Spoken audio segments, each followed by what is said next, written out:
भज गोविन्दं भज गोविन्दं भज गोविन्दं मूढमते सम्प्राप्ते सन्हिते काले नहि नहि रक्षति डुकृञ्जकर्णे भज गोविन्दं भज गोविन्दं भज गोविन्दं मूढमते मूढ जहि धनागमतृष्णा कुरु सद्बुद्धि मनसि वितृष्णा यल्लभसे निज कर्मोपात्तं वित्तं तेन विनोदय चित्तं भज गोविन्दं भज गोविन्दं भज गोविन्दं मूढमते नारीस्तनभर नाभिदेशं दृष्ट्वा मागा मोहावेशम् एतन्मासव सादिविकारं मनसि विचिन्तय वारं वारं भज गोविन्दं भज गोविन्दं भज गोविन्दं मूढमते नलिनी दलगत जलमतितरलं तद्वज्जीवितम् अतिशयचपलं विद्धि व्याधभिमानग्रस्तं लोकं शोकं हतं च समस्तं भज गोविन्दं भज गोविन्दं भज गोविन्दं मूढमते यावद्वितो पार्जनसक्त स्थावन निज परिवारो रक्त पश्चाज्जीवति जर जर देहे वार्ता कोऽपि न पृच्छति गेहे भज गोविन्दं भज गोविन्दं भज गोविन्दं मूढमते यावत् पवनो निवसति देहे तावत् पृच्छति कुशलं गेहे गतिवति वायो देहापाये भार्या बिभ्यति तस्मिन् काये भज गोविन्दं भज गोविन्दं भज गोविन्दं मूढमते बालस्तावत् क्रीडासक्त तरुणस्तावत् तरुणीसक्त वृद्धस्तावत् चिन्तासक्त परिभ्रमणि को अपि न सक्त भज गोविन्दं भज गोविन्दं भज गोविन्दं मूढमते सम्प्राप्ते संहिते काले नहि नहि रक्षति डुकृञ्जकर्णे भज गोविन्दं भज गोविन्दं भज गोविन्दं मूढमते।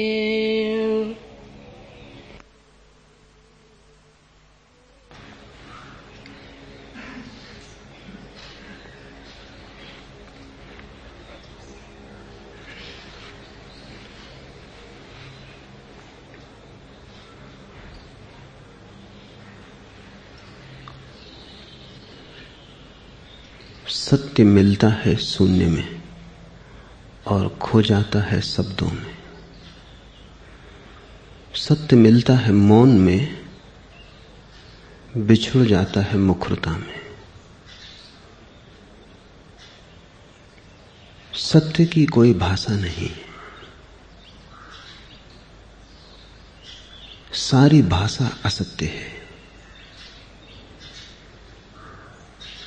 भाषा मात्र मनुष्य का निर्माण है,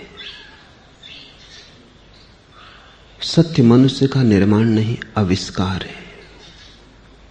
सत्य तो है ही, उसे बनाना नहीं है, न उसे प्रमाणित करना है, सिर्फ उघाड़ना है।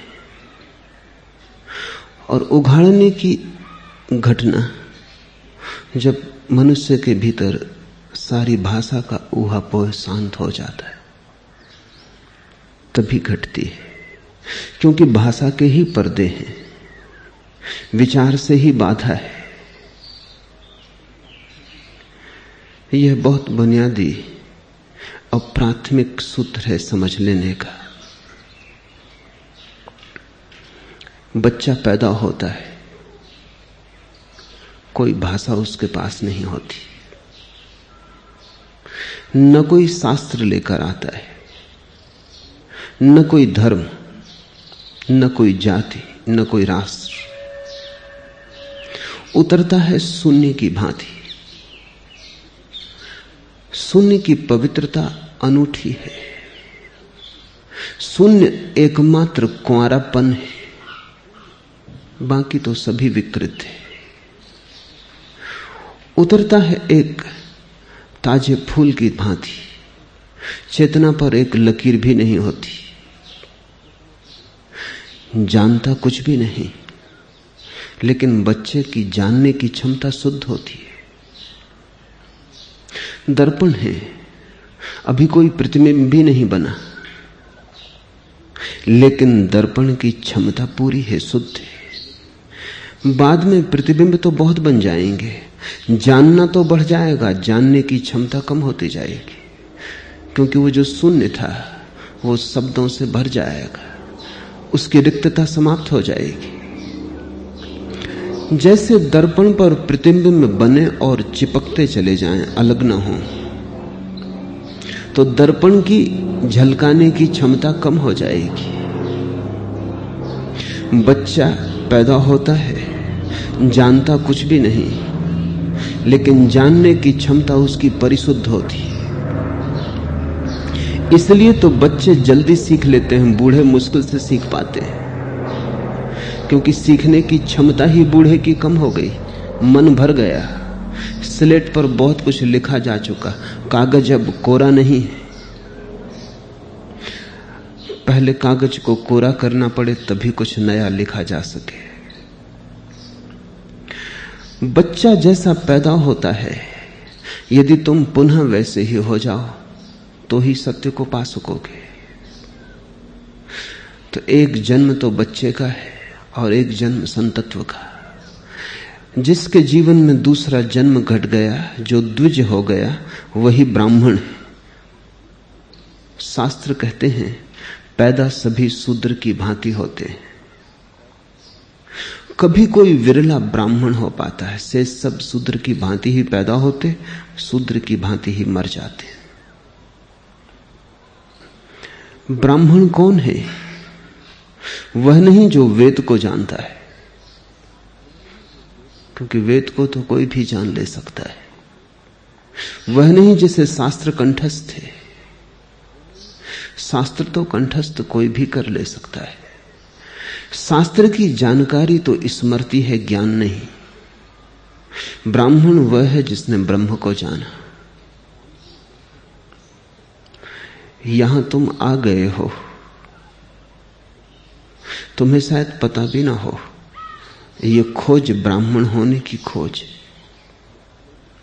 ब्रह्म को जानने की खोज।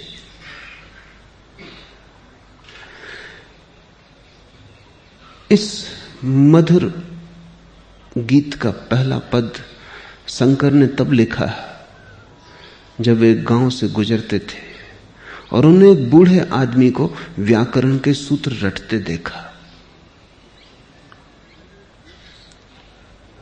उन्हें बड़ी दया आई। मरते वक्त व्याकरण के सूत्र रट रहा है यह आदमी, पूरा जीवन भी गंवा दिया, अब आखिरी क्षण भी गंवा रहा है। पूरे जीवन तो परमात्मा को स्मरण नहीं किया, अब भी व्याकरण में उलझा है। व्याकरण के सूत्र रटने से क्या होगा? स्वामी राम अमेरिका से वापस लौटे। अमेरिका में उनका गहरा प्रभाव पड़ा। आदमी अनूठे थे, अत्यंत जीवंत वेदांत था उनमें, नगद था परमात्मा, उधार नहीं। एक ज्योतिर्मय पुंज थे। अमेरिका के सरल हृदय पर उनकी बड़ी छाप पड़ी। अमेरिका का हृदय बहुत सरल है। सरल होने का कारण है क्योंकि अमेरिका का कोई अतीत नहीं, कोई परंपरा नहीं, कोई इतिहास नहीं, कुल 300 वर्ष पुराना देश है। बच्चे जैसा सरल चित्त है, बहुत परतें समझ की, ज्ञान की, शास्त्र की नहीं। राम को लोगों ने पूजा, उनके वचनों को ऐसे सुना जैसे वो अमृत का संदेश लाए हो। लोग उनके साथ नाचे और गाए। राम भारत वापस लौटे तो उन्होंने सोचा कि अमेरिका जैसे देश में जहां धर्म की कोई परंपरा नहीं, जहां लोग बिल्कुल ही भौतिकवादी हैं, जब वहां मेरे वचनों का ऐसा प्रभाव हुआ और मेरे व्यक्तित्व ने ऐसी लहर पैदा की, तो भारत में तो न मालूम क्या हो जाएगा। लौटता हूं अपने घर, जहां की परंपरा हजारों साल पुरानी। कब प्रारंभ हुआ जहां का इतिहास सब अंधकार में खो गया है, इतना लंबा है। जहां वेद लिखे गए, उपनिषद रचे गए, गीता निर्मित हुई, जहां बुद्ध, महावीर और शंकर जैसे लोग पैदा हुए, वहां मेरी बात तो ऐसी पकड़ी जाएगी जैसे मैं हीरे बांटता हूं। जब अमेरिका में जहां लोग पदार्थवादी हैं, जो ईश्वर को समझ ही नहीं पाते, जिनके ईश्वर से सारे संबंध टूट गए, जब वहां ऐसा चमत्कार हुआ तो भारत में क्या ना होगा। लेकिन भारत में जो हुआ वो राम ने सोचा भी ना था। ये सोचकर कि उचित होगा कि भारत में प्रवेश मैं काशी से करूं, क्योंकि वही नगरी है। भारत के सारे सौभाग्य का इतिहास काशी के कण कण में छिपा है। बुद्ध ने अपना पहला प्रवचन वहां दिया, शंकर ने अपने विश्व विजय की घोषणा वहां की, वहां जैन तीर्थंकर हुए। काशी से पुराना कोई नगर सारे संसार में नहीं। जेरूसलम भी नया है, मक्का और मदीना भी बहुत नए हैं। काशी प्राचीनतम तीर्थ है, पृथ्वी पर सबसे पहला सभ्य हुआ नगर है। तो राम पहले काशी पहुंचे और उन्होंने पहला प्रवचन काशी में दिया। लेकिन बीच प्रवचन में एक पंडित खड़ा हो गया, उसने कहा कि रुके, संस्कृत आती है? राम कुछ समझ ना पाए। वो एक मस्त आदमी थे, उन्हें संस्कृत आती भी नहीं थी, उर्दू फारसी जानते थे। ये उन्होंने सोचा भी ना था कि संस्कृत का और वेद से और ब्रह्म से और ज्ञान से कोई संबंध है। कोई भी भाषा ना आती हो तो भी आदमी परमात्मा को जान सकता है। कबीर भी जान लेते हैं बिना पढ़े लिखे, मोहम्मद भी जान लेता है बिना पढ़े लिखे। बढ़ी के बेटे जीसस के जीवन में भी वो फूल खिल जाते हैं। कुछ पंडित होना शर्त तो नहीं है। राम चौंके, कहा नहीं संस्कृत तो नहीं आती। वो पंडित हंसने लगा और लोग भी उठ गए। उन्होंने कहा जब संस्कृत ही नहीं आती तो वेदांत कैसे आएगा? पहले संस्कृत सीखो, फिर सिखाने आना। राम उसके बाद हिमालय चले गए और एक बड़ी उदास घटना है कि राम ने सन्यासी का वेश छोड़ दिया।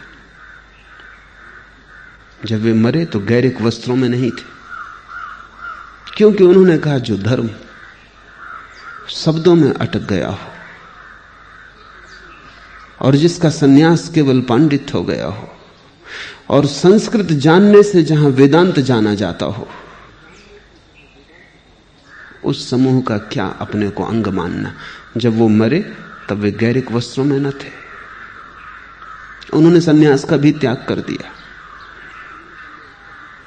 परंपरा ने सन्यास तक को दूषित कर दिया है। अमेरिका समझ सका, भारत ना समझ पाया।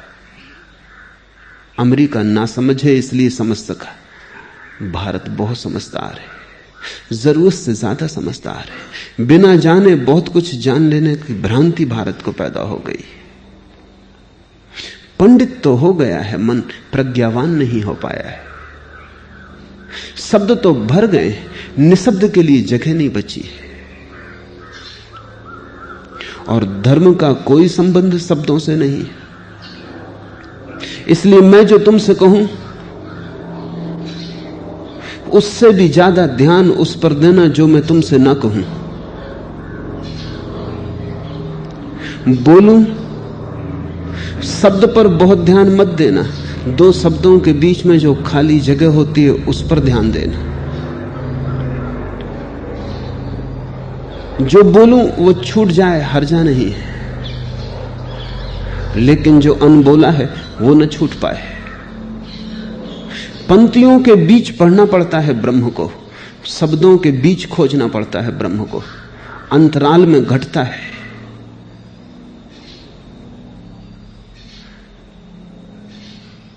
जब मैं चुप रह जाऊं क्षण भर को, तब तुम जागना, तब तुम गौर से मुझे देखना, तब तुम मुझे मौका देना कि मैं तुम्हारे करीब आ जाऊं और तुम्हारे हृदय को सहला सकूं। धर्म व्याकरण के सूत्रों में नहीं है, वो तो परमात्मा के भजन में है। और भजन जो तुम करते हो उसमें नहीं है। जब भजन भी खो जाता है, जब तुम ही बचते हो, कोई शब्द आसपास नहीं रह जाते, एक शून्य तुम्हें घेर लेता है। तुम कुछ बोलते भी नहीं, क्योंकि परमात्मा से क्या बोलना है। तुम्हारे बिना कहे वो जानता है, तुम्हारे कहने से उसके जानने में कुछ बढ़ती ना हो जाएगी। तुम कहोगे भी क्या, तुम जो कहोगे वो रोना ही होगा, और रोना ही अगर कहना है तो रोकर ही कहना उचित है, क्योंकि जो तुम्हारे आंसू कह देंगे वो तुम्हारी वाणी ना कह पाएगी। अगर अपना अहोभाव प्रकट करना हो तो बोलकर कैसे प्रकट करोगे, शब्द छोटे पड़ जाते हैं। अहोभाव बड़ा विराट है, शब्दों में समाता नहीं, उसे तो नाचकर ही कहना उचित होगा। अगर कुछ कहने को ना हो तो अच्छा है चुप रह जाना, ताकि वो बोले और तुम सुन सको। भजन, कीर्तन, गीत और नाच है, वो भाव को प्रकट करने के उपाय। बिना कहे तुम भजन हो जाओ, तुम गीत हो जाओ। इस तरफ शंकर का इशारा है। ये पद बड़े सरल, सूत्र बड़े सीधे हैं, और शंकर जैसे मेधावी पुरुष ने लिखे। शंकर की सारी वाणी में भज गोविंदम से मूल्यवान कुछ भी नहीं, क्योंकि शंकर मूलतः दार्शनिक है। उन्होंने जो लिखा है वो बहुत जटिल है। वो शब्द, शास्त्र, तर्क, ऊहापोह, विचार है। लेकिन शंकर जानते हैं कि तर्क, ऊहापोह और विचार से परमात्मा पाया नहीं जा सकता। उसे पाने का ढंग तो नाचना है, गीत गाना है। उसे पाने का ढंग भाव है, विचार नहीं। उसे पाने का मार्ग हृदय से जाता है, मस्तिष्क से नहीं। इसलिए शंकर ने ब्रह्मसूत्र के भाष्य लिखे, उपनिषदों पर भाष्य लिखे, गीता पर भाष्य लिखा। लेकिन शंकर का अंतरतम तुम इन छोटे छोटे पदों में पाओगे। यहां उन्होंने अपने हृदय को खोल दिया है। यहां शंकर एक पंडित और एक विचारक की तरह प्रकट नहीं होते, एक भक्त की तरह प्रकट होते।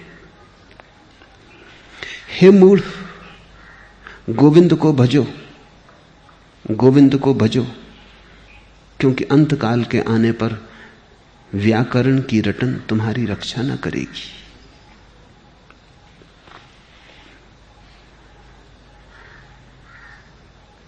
हे मूढ़, गोविंद को भजो। मूढ़ता क्या है? शंकर तुम्हें मूढ़ कहकर कोई गाली नहीं दे रहे हैं। अत्यंत प्रेमपूर्ण वचन है उनका ये। भज गोविंदम, भज गोविंदम, भज गोविंदम मूढ़ मते। हे मूढ़, भगवान को भज, गोविंद को भज। मूढ़ता का क्या अर्थ है? मूढ़ता का अर्थ समझो। मूढ़ता का अर्थ अज्ञानी नहीं है। मूढ़ता का अर्थ है अज्ञानी होते हुए अपने को ज्ञानी समझना। मूढ़ता पंडित के पास होती है, अज्ञानी के पास नहीं। अज्ञानी को क्या मूढ़ कहना? अज्ञानी सिर्फ अज्ञानी है, नहीं जानता। बात सीधी साफ है। और कई बार ऐसा हुआ है कि नहीं जानने वाले ने जान लिया और जानने वाले पिछड़ गए। क्योंकि जो नहीं जानता है उसका अहंकार भी नहीं होता। जो नहीं जानता है वो विनम्र होता है। जो नहीं जानता है, नहीं जानने के कारण ही उसका कोई दावा नहीं होता। लेकिन पंडित बिना जाने जानता है कि जानता है। शब्द सीख लिए हैं उसने, ग्रंथों का बोझ उसके सिर पर है। वो दोहरा सकता है व्याकरण के नियम, उन्हीं में डूब जाता है। सूफियों की एक कथा है। एक सूफी फकीर अपनी रोटी कमाने के लिए एक नदी पर लोगों को नाव से पार करवाता था। एक दिन गांव का पंडित उस पार जाना चाहता था, तो सूफी फकीर ने कहा, आपसे क्या पैसे लेने? पैसे भी वो 1-2 पैसे लेता था, आपको ऐसे ही पार करा देंगे। पंडित नाव में बैठा, वे दोनों चले। दोनों ही थे नाव में। पंडित ने पूछा, कुछ पढ़ना लिखना आता है? पंडित और पूछ भी क्या सकता है? जो वो जानता है वही सोचता है दूसरों को भी जना दे।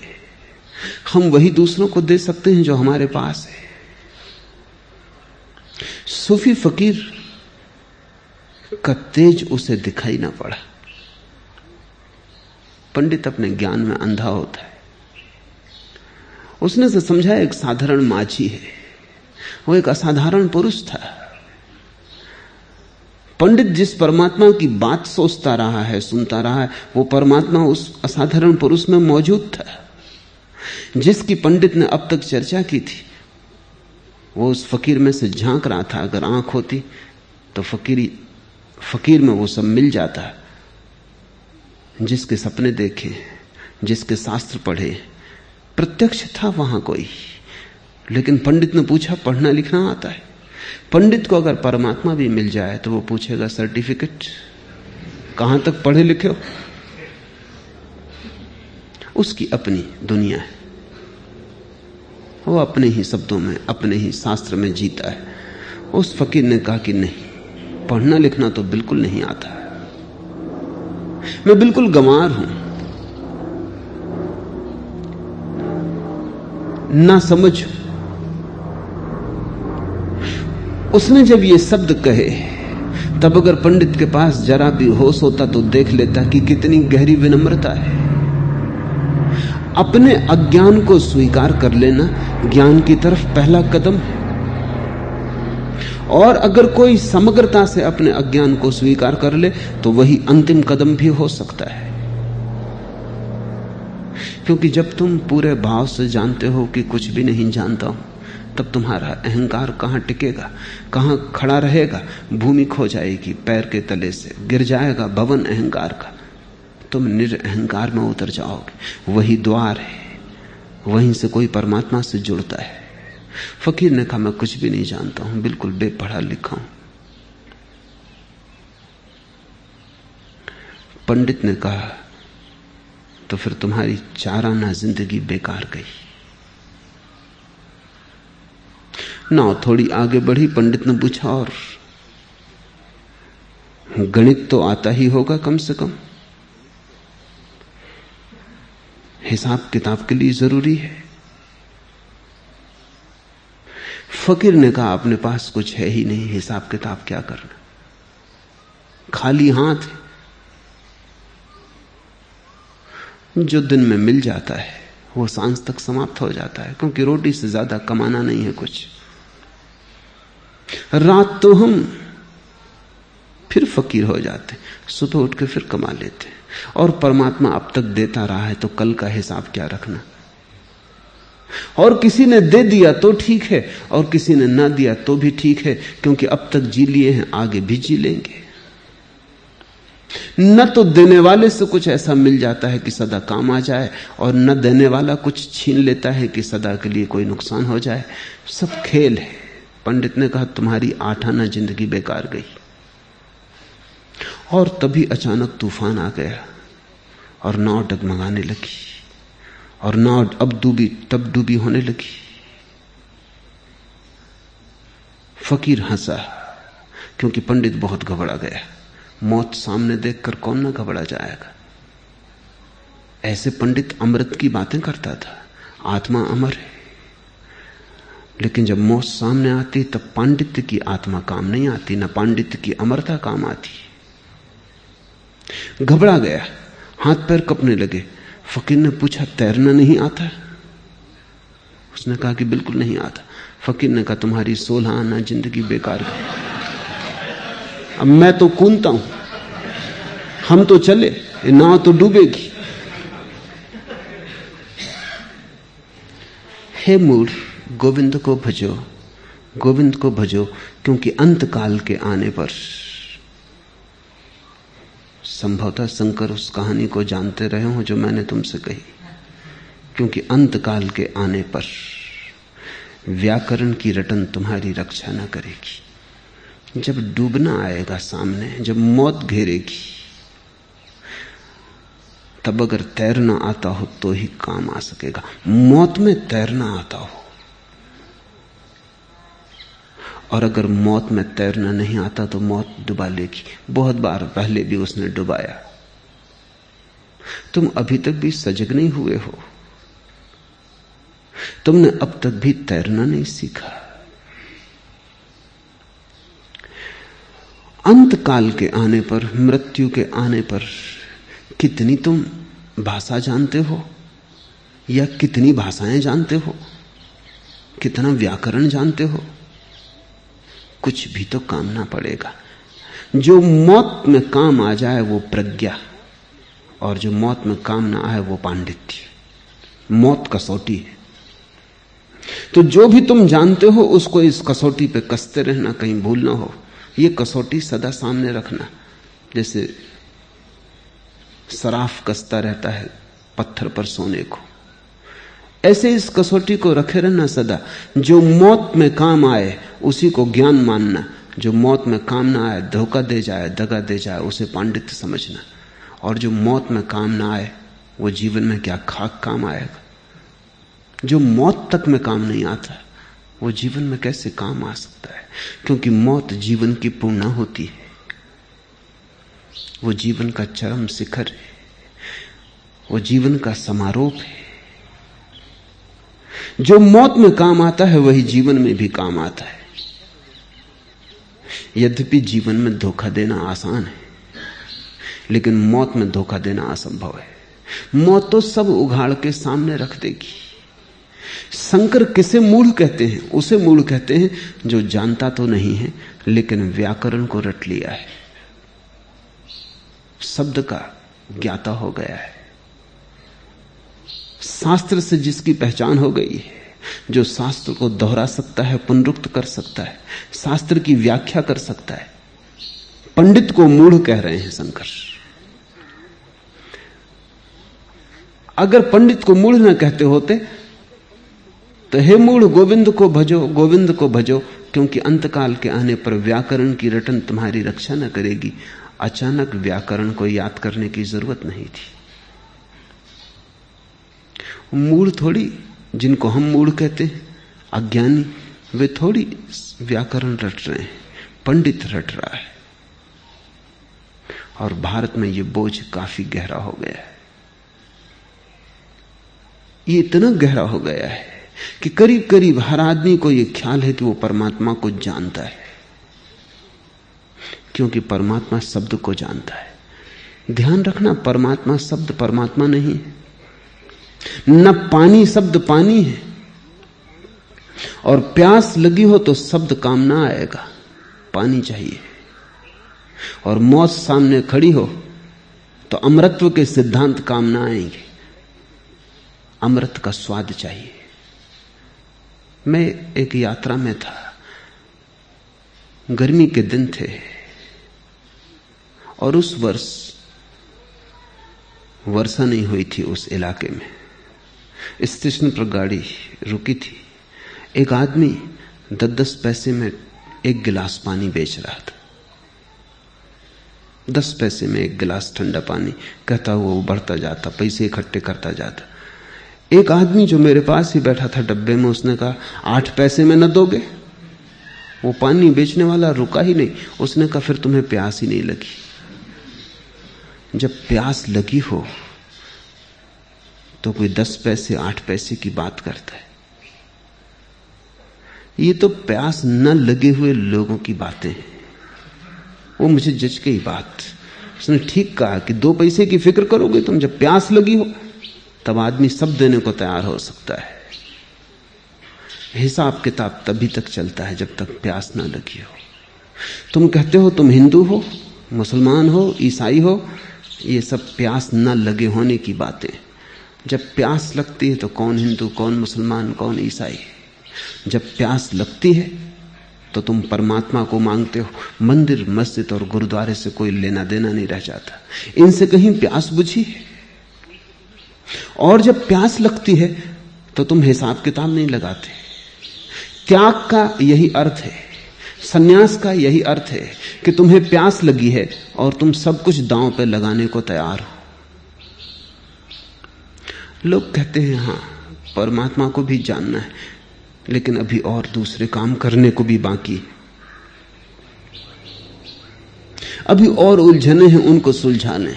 लोग परमात्मा को आखिर में टालते जाते हैं। वो तुम्हारी जरूरतों के क्यू में बिल्कुल अंत में खड़ा है, और जरूरतों का क्यू कभी पूरा नहीं होता, वो अंत में ही खड़ा रह जाता है। तुम समाप्त हो जाओगे, तुम उसके पास कभी पहुंच ना पाओगे। एक जरूरत पूरी नहीं होती कि 10 पैदा हो जाती, एक आकांक्षा भर नहीं पाती कि 1000 पैदा हो जाती। वो हमेशा पीछे ही खड़ा रहता है, वो इंच भर नहीं सरक पाता। तुम्हारे जो जीवन की फेहरिस्त है उस पर परमात्मा अंतिम है या प्रथम है, इस पर सब कुछ निर्भर करेगा। जिसकी फेहरिस्त पर वो अंतिम है वो मूढ़ है, और जिसकी फेहरिस्त पर वो प्रथम है वो अमूढ़ है। वो जागने लगा। उसने एक बात ठीक से समझ ली है कि इस जीवन में मैं कुछ भी इकट्ठा कर लूं, मौत उसे छीन लेगी, और जो छीन ही जाना है उसे इकट्ठा करने में समय गंवाना व्यर्थ है। हे मूढ़, गोविंद को भजो। भजना इसे भी समझ लेना जरूरी है, क्योंकि तुम्हें भजन करते लोग मिल जाएंगे और भजन वे नहीं कर रहे। उनका भजन भी ऊपर ऊपर है, मनोरंजन होगा शायद, जीवन को दांव पर नहीं लगाया है। मजा ले रहे होंगे शायद, किसी और गीत से भी इतना मजा मिल सकता था, किसी और संगीत में भी इतनी ही खुशी हो सकती थी, लेकिन भजन का अर्थ है तुम्हारे पूरे प्राण से कोई आह उठती है, तुम्हारे पूरे प्राण से कोई आवाज उठती है, तुम्हारे पूरे प्राण दांव पर लगे, जैसे जीवन मरण का सवाल हो। गोविंद को भजना हो तो खुद को गंवाना जरूरी है। खुद को बचाना चाहा और गोविंद को भजना चाहा तो तुम अपने को ही धोखा दोगे। भजन की बड़ी आत्यंतिकता है, चरमता है। रामकृष्ण को कोई राम का नाम भी ले देता, सिर्फ नाम, रास्ते पर चलते वक्त शिष्यों को ख्याल रखना पड़ता कि कोई जयराम जी ना कर ले, कोई अजनबी आदमी जयराम जी कर ले, वो वहीं खड़े हो जाते, भावाविष्ट हो जाते, हर्षोन्मादा हो जाता, नाचने लगते बीच सड़क पर। शिष्यों की बड़ी फजीयत हो जाती, पुलिस वाला आ जाता कि हटाओ यहां से, क्या मचाया हुआ है। किसी के शादी विवाह में कोई निमंत्रण कर लेता तो दूल्हा दुल्हन पीछे हो जाते। किसी ने ऐसे नाम ले दिया, एक मित्र के घर बुला लिया था लोगों ने, वक्त था उनका, बुला लिया कि शादी में आशीर्वाद दे देंगे, लड़के की शादी थी, समारोह था, शादी होने की ही करीब थी कि किसी आदमी का नाम गोविंद था और किसी ने बुलाया गोविंद को कि गोविंद कहां है। भीड़ भाड़, तो उसने जोर से चिल्लाया गोविंद कहां है। रामकृष्ण नाचने लगे, गोविंद का भजन शुरू हो गया। वो बारात बारात ना रही, विवाह विवाह ना रहा, एक दूसरा ही समा बंध गया। भजन का अर्थ है 24 घंटे तुम्हारे भीतर एक सतत धारा प्रभु स्मरण की बनी रहे। वो सतत धारा थी भीतर, इसलिए बाहर अगर कोई जरा भी राम का या कृष्ण का या गोविंद का, परमात्मा का नाम ले देता, भीतर तो धारा मौजूद ही थी, भीतर तो नाच चलता ही था। बाहर की चोट पड़ जाती, भीतर का नाच बाहर बिखर जाता। भीतर चोट पड़ती, वो जो भीतर चल रही थी धारा वो बाहर आ जाती। जैसे जल तो भरा ही था कुएं में, किसी ने बाल्टी डाल दी और पानी भर के बाहर आ गया। किसी ने राम का नाम ले दिया, भजन तो चल ही रहा था। भजन कोई ऐसी चीज नहीं है कि तुम कभी कर लो, जब भजन शुरू होता है तो अंत नहीं होता, चलता ही रहता है, एक सतत स्मरण है भीतर। हे मूढ़, गोविंद को भजो, क्योंकि अंतकाल के आने पर व्याकरण की रटन तुम्हारी रक्षा न करेगी। कितना तुम शास्त्र जानते हो, मौत ये ना पूछेगी। कितना तुमने सत्य जाना, मौत तुम्हारे सामने प्रकट कर देगी। जो तुमने जाना है वही बच रहेगा, जो दूसरे ने जाना है और दूसरे से तुमने उधार जाना था वो सब खो जाएगा। शास्त्र अगर उधार है तो व्यर्थ है, और शास्त्र अगर तुम में आविर्भूत हुआ है, तुम भी उसी स्रोत पर पहुंच गए जहां उपनिषद के ऋषि पहुंचे थे। तुमने भी उसी जल स्रोत से अपनी प्यास बुझा ली जिससे उपनिषद के ऋषियों ने बुझाई थी। तब उपनिषद शास्त्र नहीं है, तब तुम्हारे लिए उपनिषद तुम्हारे ही बोध की अभिव्यक्ति है। मुझसे लोग पूछते हैं कि मैं क्यों शंकर पर बोलता, या बुद्ध पर, या क्राइस्ट पर। मैं सीधा भी बोल सकता हूं।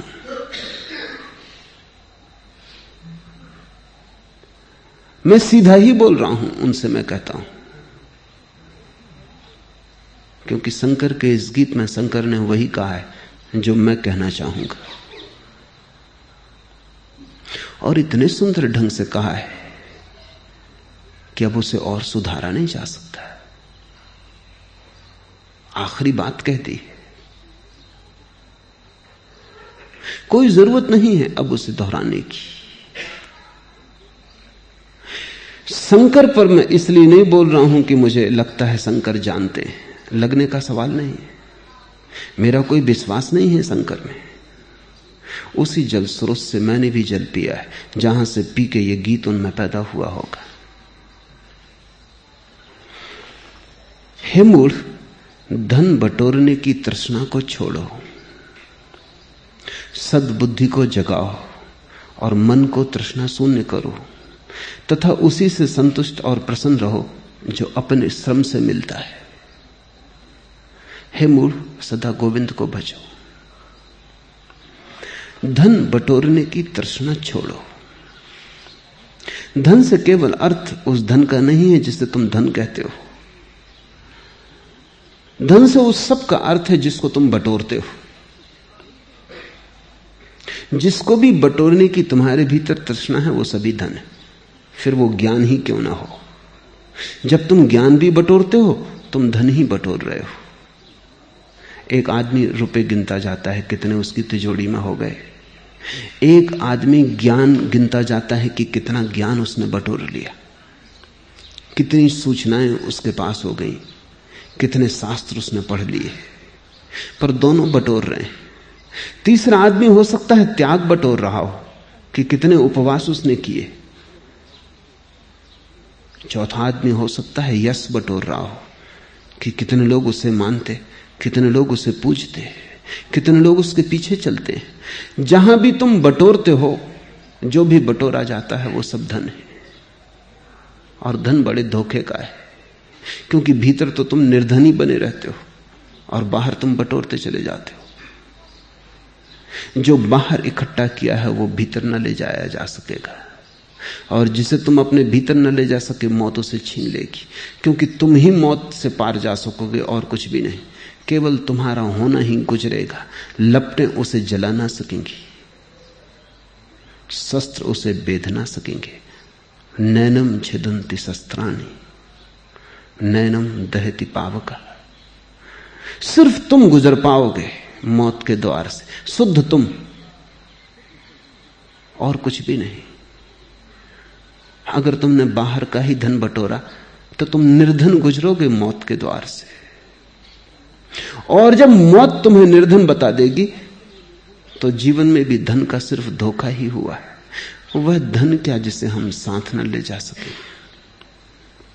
संपत्ति वही है जो साथ जा सके, अन्यथा से सब विपत्ति है। जिसे तुम बटोरते हो वो संपत्ति लगती है, संपत्ति है नहीं, है तो विपत्ति। और तुम भी जानते हो, बटोर लेने के बाद पता चलता है कि और विपत्ति बढ़ गई।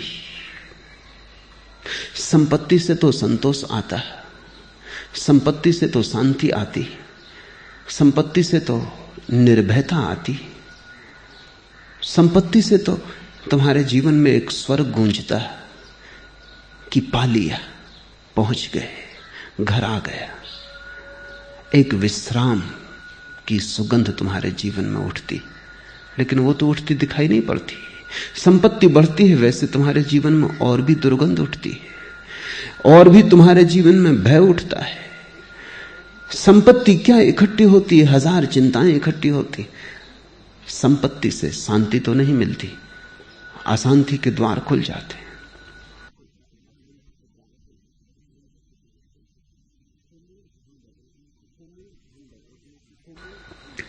हे मूढ़, धन बटोरने की तृष्णा को छोड़ो, बटोरने की ही तृष्णा को छोड़ो। बटोरने का इतना पागलपन क्यों है? मैं एक घर में रहता था। उस घर के जो मालिक थे वो बटोरने के शुद्ध अवतार थे।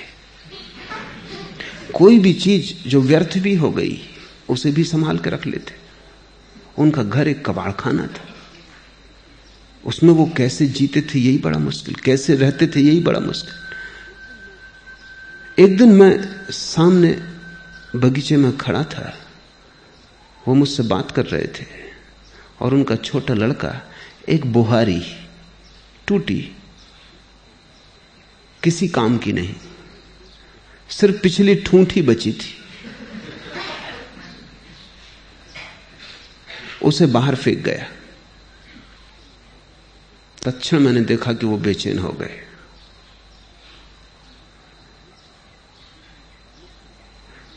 मुझसे बात चलती रही लेकिन नजर उनकी उस बुहारी पे लगी रही। मैंने सोचा कि मेरी मौजूदगी उनको बाधा बन रही, तो मैंने कहा मैं अभी आया। मैं घर के भीतर गया। जब मैं लौटा बुहारी नदारत थी, वो भी नदारत थी। वो ले गए उसे भीतर। मैं उनके पीछे ही गया। मैंने कहा अब बात जरा सीमा के बाहर हो गई। रंगे हाथ वो पकड़ गए, बुहारी लिए अंदर खड़े थे। मैंने पूछा कि ये किस लिए उठा लाए? उन्होंने कहा कुछ नहीं, कभी काम पड़ जाए। ये कैसे, इसका कोई काम भी नहीं समझ में आता। वो कहने लगे नहीं, कभी क्या काम पड़ जाए क्या पता, फिर फेंकने से फायदा क्या, रखी रहेगी। बटोरने की एक विक्षिप्तता है, किस कारण होगी? क्यों आदमी बटोरना चाहता है? भीतर एक बड़ा खालीपन है, उसे भरना है, किसी भी चीज से भरना है, नहीं तो आदमी बहुत खाली लगेगा। तुम थोड़ा सोचो, तुम्हारे पास कुछ भी नहीं तो तुम्हें भीतर बड़ा खालीपन लगेगा।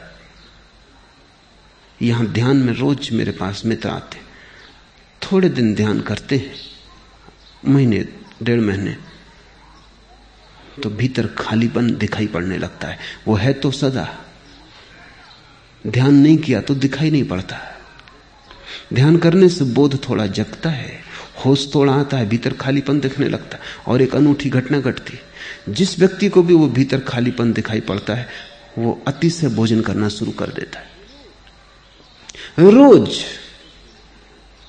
1-2 मामले मेरे पास आते हैं कि वो कहते हैं हम क्या करें, ये क्या हुआ, इतना भोजन हम कभी भी नहीं करते थे, ये ध्यान ने तो हमें बड़ी मुश्किल में डाल दिया, बस भोजन की ही धुन सवार रहती है। तुम उनको कहता हूं कारण है, कारण ये कि ध्यान ने तुम्हें भीतर की रिक्तता दिखाई। अब रिक्तता को भरना है। रिक्तता काटती है, कुछ भी नहीं है भीतर, तो आदमी कुछ भरना चाहता है। धन से, पद से, प्रतिष्ठा से तुम अपने को भरते हो, चारों तरफ चीजें इकट्ठी कर लेते हो, उनके बीच बैठ जाते हो निश्चिंत होकर, लगता है कुछ तुम्हारे पास है। जिनके पास कुछ भी नहीं है उन्हें बटोरने की आकांक्षा पैदा होती है। जिनके पास कुछ है उन्हें बटोरने का कोई सवाल नहीं, वे अपने में काफी है। खुद का होना ही इतना भराव है कि अब और कुछ बटोरने का सवाल नहीं। इसलिए तो हमने बुद्ध को पूजा, महावीर को पूजा, शंकर को पूजा, क्योंकि हमने देखा इनमें कि इनकी संपदा इनके भीतर है, कुछ है इनके भीतर कि उसके कारण खालीपन मिट गया है, कोई प्रकाश है भीतर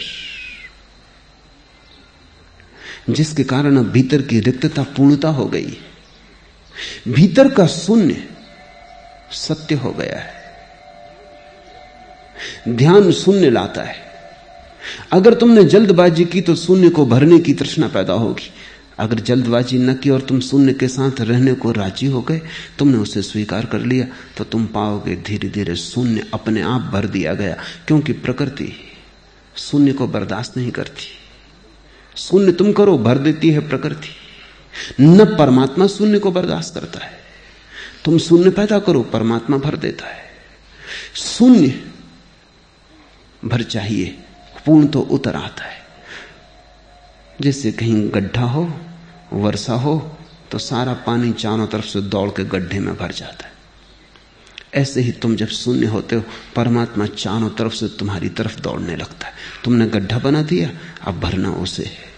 आधा तुम करते हो, आधा परमात्मा करता है। और तुम्हारा करना कुछ खास नहीं, असली करना तो उसी का है। तुम्हारा करना इतना ही है कि तुम खाली होने को राजी हो जाओ। इसलिए सारे बुद्ध पुरुष भरने की तृष्णा से बचो, बटोरने की तृष्णा से बचो, इसका इतना आग्रह करते हैं। क्योंकि अगर तुमने स्वयं ही भर लिया तो तुम परमात्मा को भरने का मौका ही नहीं देते हो। मैंने एक कहानी सुनी है कि कृष्ण भोजन को बैठे, रुक्मणी ने थाली लगाई, एक कौर लिया होगा मुश्किल से कि हड़बड़ा कर भागे। रुक्मणी समझ न पाई, लेकिन द्वार तक गए, वापस लौट आए, फिर बैठ गए थाली पर। रुक्मणी ने कहा, बेबूझ हो गई बात, किस लिए भागे और फिर क्यों द्वार से वापस लौट आए? भागे तो ऐसे जैसे कहीं आग लग गई हो। क्या भोजन कैसे किया जा सकता है? आग पहले बुझानी होगी। और लौट आए ऐसे जैसे कुछ भी ना हुआ था। ये क्या किया? कृष्ण ने कहा, जरूर आग लग गई थी, भागा, लेकिन द्वार तक पहुंचा कि आग बुझ गई, लौट आया। मेरा एक भक्त एक राजधानी की सड़क से गुजर रहा है, लोग उस पर पत्थर फेंक रहे हैं, लहू बह रहा है उसके माथे से, और वो गोविंद गोविंद किए जा रहा है। वो न तो उत्तर दे रहा है, न बचाव कर रहा है। उसने अपने को बिल्कुल मेरे हाथों में छोड़ दिया। भागना एकदम अनिवार्य था। जो इस भांति असहाय हो जाए, भगवान को उसकी तरफ भागना ही पड़ता है।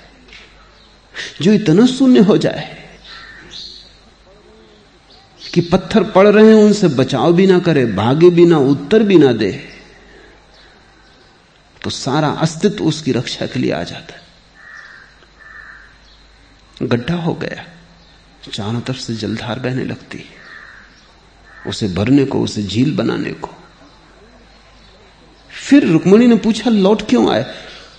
कृष्ण ने कहा, लेकिन जब तक मैं द्वार पर पहुंचा, उसने अपना चित्त ही बदल लिया। उसने खुद ही पत्थर हाथ में उठा लिया। अब वो खुद ही जवाब दे रहा है, मेरी कोई जरूरत ना रही। परमात्मा की जरूरत वही है जहां तुम असहाय हो, और तुम्हारी असहाय अवस्था से गोविंद गोविंद का नाम निकल जाए, भजन हो गया। कोई शब्द कहने की जरूरत नहीं कि तुम गोविंद गोविंद चिल्लाओ, भीतर भाव, कि उस भाव भरी आंखें आकाश की तरफ उठ जाएं, कि तुम्हारा हृदय आकाश की तरफ खुल जाए, और तुम अपने तई कुछ भी ना करो। उसी क्षण परमात्मा तुम्हारी तरफ दौड़ पड़ता है। तुम गड्ढे बनो, परमात्मा भरने को सदा राजी है। मोहम्मद कहा करते थे, तुम एक कदम चलो उसकी तरफ, वो 1000 कदम चलता है, पर तुम एक कदम ही नहीं चलते। और वो एक कदम अत्यंत जरूरी है, क्योंकि जब तक तुम्हारी तरफ से संकेत न मिले कि निमंत्रण है, तब तक परमात्मा कैसे आए? आना भी चाहे तो कैसे आए? जिसे तुमने निमंत्रण ही नहीं दिया है, जिसे तुमने बुलावा ही नहीं भेजा है, वो आ भी जाए तुम्हारे द्वार पर तो तुम्हारे द्वार खुले ना पाएगा। वो दस्तक भी दे तो तुम समझोगे हवा का झोंका है। वो चिल्लाए पुकारे भी तो तुम अपने भीतर के शोरगुल के कारण उसकी आवाज न सुन पाओगे। हे मूढ़, धन बटोरने की तृष्णा को छोड़, सद्बुद्धि को जगा। बुद्धि तुम्हारी चालाकी का नाम है, सद्बुद्धि तुम्हारी समझदारी का। इसलिए दुनिया जितनी बुद्धिमान होती जाती उतनी चालाक होती जाती। चकित होते हैं लोग ये देखकर कि लोग जितने शिक्षित हो जाते हैं उतने चालाक हो जाते। सोचा जाता था कि लोग शिक्षित हो जाएंगे तो सरल होंगे, लोग सुशिक्षित हो जाएंगे तो निर्दोष हो जाएंगे, लेकिन जितनी शिक्षा बढ़ती उतनी चालाकी बढ़ती है, उतना आदमी बेईमान होने लगता है, उतना पाखंडी हो जाता है, उतना दूसरे को कैसे चूसना इसकी कला में पारंगत हो जाता है। बुद्धि यानी संसार में कुशलता, सद्बुद्धि यानी परमात्मा में कुशलता। और ध्यान रखना, सद्बुद्धि वाला आदमी हो सकता है सांसारिकों को बुद्धू मालूम पड़ेगा ही, क्योंकि सांसारिक कहेगा ये तुम क्या कर रहे हो। बुद्ध ने घर छोड़ा, वो सद्बुद्धि के अवतरण की घटना थी। महल छोड़ा, राज्य छोड़ा। जो सारथी उन्हें छोड़ने गया था राज्य की सीमा के पार, वो तो साधारण नौकर था, उससे भी ना रहा गया। उसने कहा कि सुनो, ये छोटे मुंह बड़ी बात है, लेकिन कहे बिना नहीं रह सकता। तुम जो कर रहे हो ये बिल्कुल बुद्धूपन है, नासमझी है, पागल हुए हो। सारी दुनिया राजमहल चाहती, साम्राज्य चाहती, सौभाग्य से तुम्हें मिला है, और अभाग्य तुम कि तुम छोड़ के जा रहे हो। तुम्हारी जैसी सुंदर पत्नी कहां पाओगे। ये धन, सुख, सुविधा, ये राजमहल, ये परिवार, ये सम्मान कहां पाओगे। लौट चलो। बूढ़ा सारथी, वो भी बुद्ध से ज्यादा समझदार है, वो भी सलाह दे रहा है। बुद्ध ने कहा तुम्हारी बात मैं समझता हूं, लेकिन तुम जहां महल देखते हो वहां मैं सिवाय आग लगी लपटों के और कुछ भी नहीं देखता, और जहां तुम सौंदर्य देखते हो वहां मैं मौत को छिपा देख लिया हूं, और जहां तुम धन देखते हो वहां सिर्फ धन का धोखा है। मैं असली धन की खोज में जाता हूं। सुनो, मैं असली घर की खोज में जाता हूं, क्योंकि ये घर तो छीन लिया जाएगा। मैं उस घर की तलाश में हूं जो छीना ना जा सके, और जब तक वो ना मिल जाए तलाश नहीं रुकेगी। उसके लिए मैं सब गंवाने को तैयार हूं, क्योंकि ये तो छीन ही जाएगा। इसको दांव पर लगाने में हर्ज क्या है। दिन समय की बात है, आज है कल छिन जाएगा। जो कल छिनी जाएगा, अगर उसको दांव पे लगाने से कुछ ऐसा मिलता हो जो कभी ना छिने, तो यह सौदा महंगा नहीं। बुद्ध को सद्बुद्धि पैदा हुई है, सारथी बुद्धिमान है। बुद्ध लौटे घर 12 वर्ष बाद। सद्बुद्धि का दिया पूरा जल चुका है, वे रोशन हो गए, लेकिन बाप नाराज। बाप ने कहा ना समझी छोड़ो, घर वापस लौट आओ। तुमने मुझसे धोखा किया है, तुमने अपनी पत्नी से धोखा किया है, तुमने अपने नवजात बेटे से धोखा किया है, लेकिन फिर भी मैं तुम्हें माफ कर दूंगा, क्योंकि पिता का हृदय, मैं तुम्हें माफ कर दूंगा। तुम वापस लौट आओ। ये शोभा नहीं देता ये भीख मांगना सड़कों पर। किसके तुम बेटे हो, और तुम्हें भीख मांगने की जरूरत क्या है। तुम्हें अगर इसी तरह का शौक हो तो हजारों लोगों को तुम रोज भीख बांट सकते हो, मांगने की क्या जरूरत है। बुद्ध अभी भी बुद्ध के पिता को बुद्धू ही मालूम पड़ रहे हैं। सांसारिक बुद्धि को धार्मिक सद्बुद्धि नासमझी मालूम पड़ती है। लोग समझते हैं कि ये तो पागलपन है, ये क्या कर रहे हो। लेकिन जिसको सद्बुद्धि जगती है उसे लगता है कि बुद्धि बिल्कुल नासमझी है, और तुम्हें निर्णय करना होगा, क्योंकि इस निर्णय के बिना कोई आदमी धर्म के जगत में प्रवेश नहीं कर सकता। जब तक तुम्हें सांसारिक बुद्धि मूढ़ता न मालूम पड़ने लगे, तब तक सद्बुद्धि की किरण तुम्हें मिल ना सकेगी।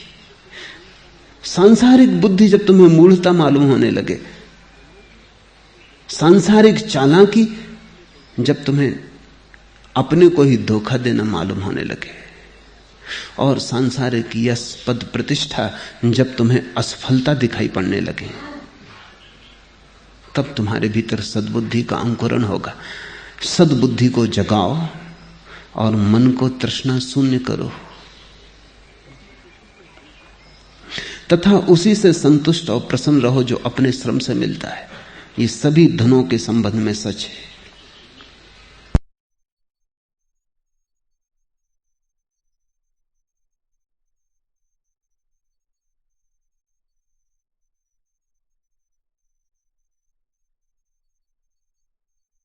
बाहर के धन में भी जो अपने श्रम से मिल जाए, जो उससे तृप्त हो गया, उसके जीवन में नैतिकता होगी। और भीतर के जगत में भी भीतर का जो धन अपने श्रम से मिले, उसके जगत में, उसके चित्त में धार्मिकता होगी। तुम शास्त्र को जब कंठस्थ कर लेते हो तो तुम चोरी कर रहे हो। वो जो शास्त्र में छिपा ज्ञान है वो तुमने श्रम से नहीं पाया है, वो तुम सिर्फ चुरा रहे हो। वो उधार है, बासा है। तुम किसी दूसरे की बात पकड़ लिए हो। उस पर अपने भवन को मत बनाना। वो रेत पर खड़ा किया हुआ भवन हवा का छोटा सा झोंका उसे गिरा देगा।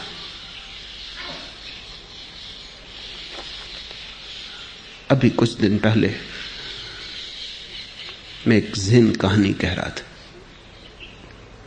एक ज़ेन आश्रम के द्वार पर एक संध्या एक भिक्षु ने दस्तक दी। जापान में ज़ेन आश्रमों का यह नियम है कि अगर कोई भिक्षु, यात्री भिक्षु विश्राम करना चाहे तो उसे कम से कम एक प्रश्न का उत्तर देना चाहिए। जब तक वो एक प्रश्न का ठीक उत्तर न दे दे तब तक वो अर्जित नहीं करता विश्राम के लिए। वो आश्रम में रुक नहीं सकता, उसे आगे जाना पड़े। आश्रम का प्रमुख द्वार पर आया, द्वार खोला और उसने ज़ेन फकीरों की एक बहुत पुरानी पहेली इस अतिथि के सामने रखी। पहेली है कि तुम्हारा असली चेहरा क्या है, मूल चेहरा कौन सा है। वैसा मूल चेहरा जो तुम्हारे मां और बाप के पैदा होने के पहले भी तुम्हारा ही था। ये आत्मा के संबंध में एक प्रश्न है, क्योंकि मां और बाप से जो मिला वो शरीर है, शरीर का चेहरा भी उनसे मिला। तुम्हारा ओरिजिनल मौलिक मुखाकृति क्या है, तुम्हारा स्वभाव क्या है। और ज़ेन फकीर कहते हैं इसका उत्तर शब्दों से नहीं दिया जा सकता है, इसका उत्तर तो जीवंत अभिव्यक्ति होनी चाहिए। जैसे ही यह सवाल पूछा गया, उस अतिथि फकीर ने अपने पैर से जूता निकाला और पूछने वाले के चेहरे पर जूता मारा। पूछने वाला पीछे हट गया। झुक के उसने सलाम की, नमस्कार किया और कहा, स्वागत है, भीतर आओ। दोनों ने भोजन किया, फिर जलती हुई अंगीठी के पास बैठकर दोनों रात बात करने लगे। मेजबान ने मेहमान से कहा, तुम्हारा उत्तर अद्भुत था। मेहमान ने पूछा, तुम्हें स्वयं इस उत्तर का अनुभव है? मेजबान ने कहा, नहीं, मुझे तो अनुभव नहीं है, लेकिन बहुत मैंने शास्त्र पढ़े और शास्त्रों से यह पाया है कि ठीक उत्तर देने वाला डिगमगाता नहीं, झिझकता नहीं। तुम बिना झिझके उत्तर दिए और तुम्हारे उत्तर में बात छिपी थी। शास्त्रों के आधार से मैं जानता हूं, मैं पहचान गया कि तुम्हें उत्तर मिल गया है, क्योंकि तुमने जो उत्तर दिया वो उत्तर ये था कि नासमझ शब्द में प्रश्न पूछता है, निशब्द में उत्तर चाहता है। नासमझ मूल चेहरे की बात पूछता है और मूल चेहरा तो तेरे पास भी है। इसलिए मैं जूते मार के तेरे चेहरे को उत्तर दे रहा हूं कि यह चेहरा मूल नहीं है, जूता मारने योग्य है। मेजबान ने कहा कि मैं समझ गया तेरा उत्तर, शास्त्र मैंने पढ़े हैं और उसमें ऐसे उत्तर लिखे। मेहमान कुछ बोला ना, चुपचाप चाय की चुस्की लेता रहा। तब जरा मेजबान को शक हुआ। उसने गौर से इसके चेहरे को देखा। इसके चेहरे में उसे कुछ प्रतीत हुआ जो बड़ा असंतोषदायी था। उसने फिर से पूछा कि मित्र, मैं एक बार फिर पूछता हूं, तुझे भी वस्तुतः उत्तर मिल चुका है या नहीं? मेहमान ने कहा, मैंने भी बहुत शास्त्र पढ़े और जहां से तुमने मुझे पहचाना कि उत्तर मिल गया, वहीं से मैंने ये उत्तर पढ़ा है। उत्तर तो मुझे भी नहीं मिला है। शास्त्र भयंकर धोखा हो सकता है, क्योंकि शास्त्र में उत्तर लिखे, लेकिन शास्त्र के उत्तर को दोहराना वैसे ही है जैसे गणित की किताब के पीछे उत्तर दिए होते हैं। तुम गणित पढ़ो, उल्टा के किताब के पीछे उत्तर देख लो, तो उत्तर तो तुम सही दे दोगे, लेकिन उस प्रश्न से उत्तर तक पहुंचने का जो मार्ग है, जो विधि है, वो तुम्हारे पास ना होगी। उत्तर कितना ही सही हो, तुम गलत ही रहोगे, क्योंकि तुम तो विधि से गुजरते तभी निखरते। उत्तर दूसरे का काम नहीं आ सकता है, उत्तर अपना ही चाहिए। और परमात्मा तुम्हारी शास्त्रीय परीक्षा न लेगा, अस्तित्वगत परीक्षा है।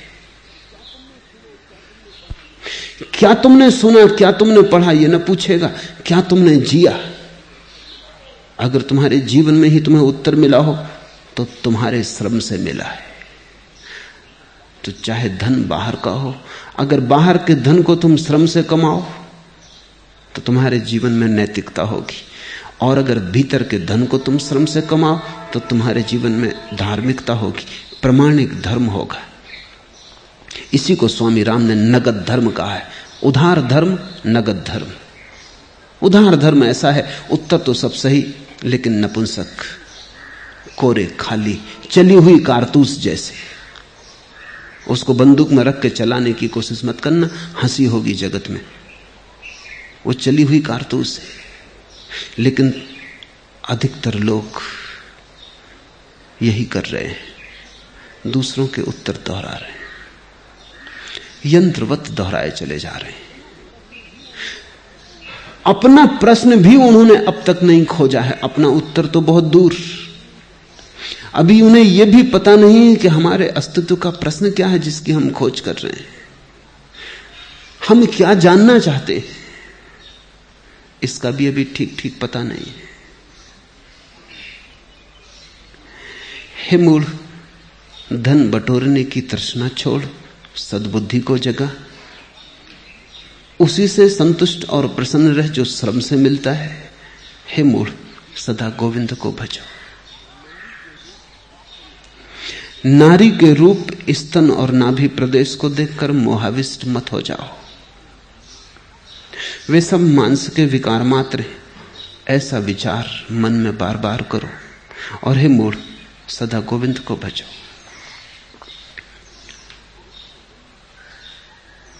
पुरुष के मन में नारी का आकर्षण है, नारी के मन में पुरुष का आकर्षण है। विपरीत का आकर्षण होता है,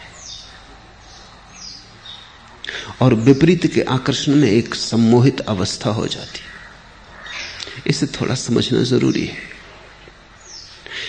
जब बच्चा पैदा होता है तो पहला संपर्क संसार से उसका मां का स्तन है। पहला संपर्क पर से, दूसरे से मां का स्तन है। मां के स्तन से ही परिचित होकर वो संसार में यात्रा शुरू करता है। इसलिए स्त्री के स्तन में पुरुष की सदा ही वासना बनी रहती। वो पहला संस्कार है मन पर, उससे गहरा कोई भी संस्कार नहीं। इसलिए चित्र, मूर्तियां, फिल्में, कहानियां सब स्त्री के स्तन के आसपास घूमती हैं। और पुरुष के मन में स्त्री के शरीर में सबसे ज्यादा मोहाविष्ट होने की जो जगह है वो स्तन है। स्त्रियां स्तनों को छिपाने में लगी रहती हैं, पुरुष उनको उघाड़ने में लगे रहते हैं। क्योंकि स्त्रियों को भी पता है कि पुरुष का आकर्षण कहां है, पुरुष को भी पता है कि स्त्री में उनका रस कहां है।